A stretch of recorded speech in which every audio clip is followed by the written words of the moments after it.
From WKYC Studios, this is What's Next with Russ Mitchell and Lena Lai. This is a live picture of the United States Capitol tonight. It is coming up at 11:01. And as we go on air, all signs are that a federal government shutdown is an hour away. The Senate has adjourned for the night without approving a funding bill to keep the government open after tonight's midnight deadline. And good evening. Thanks for joining us.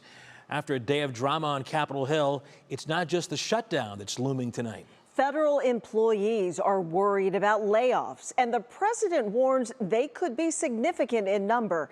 NBC's Chris Pallone has the very latest from Washington. Tonight, the federal government on the brink of a shutdown, the first since 2018. The 60-vote threshold having not been received. Two last-ditch Senate votes to keep the government open failed Tuesday night, neither bill getting the necessary 60 votes needed to pass in the Republican-controlled chamber. Federal employees have been told to expect an orderly shutdown. On Capitol Hill, the finger-pointing started before the voting did. Senate Democrats have sacrificed the American people to Democrats' partisan interests. So we see now Republicans are plunging America into a shutdown, rejecting bipartisan talks, pushing a partisan bill, and risking America's health care, worst of all. Democrats hope to secure more money for Affordable Care Act subsidies before costs for consumers skyrocket. Republicans say there's time to negotiate that later.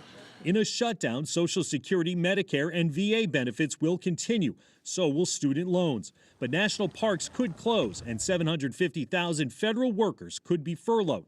Others, like TSA officers, would work without pay until the shutdown ends. The last thing we want to do is shut it down, but a lot of good can come down from shutdowns. President Trump warning some of the government employees furloughed during the shutdown might not come back when it's over.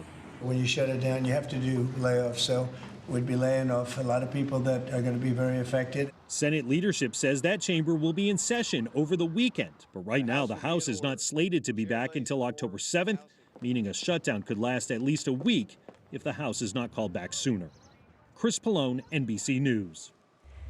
Once again, if the government shuts down, Social Security payments will still go out. All federal agencies and services that officials do not deem essential must stop working.